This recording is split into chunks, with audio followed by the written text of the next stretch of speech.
নমস্কার, আমি একজন মধ্যবিত্ত পরিবার, জাতি হিন্দু।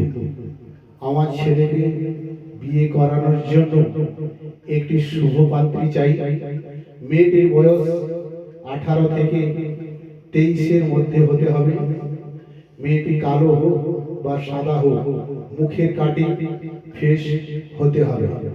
মেয়ের বাবাকে বিয়ের খরচা বাবদ 1 লাখ টাকা দেওয়া হবে। কথাবার্তার মাঝখানে যারা থাকবে ওনাদের 30,000 টাকা দেওয়া হবে। বাকি কথা ফোনের মাধ্যমে হবে।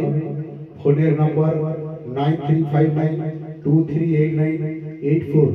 আবার বলছি 9359238984। এই নম্বরে যোগাযোগ করতে পারবেন। ধন্যবাদ।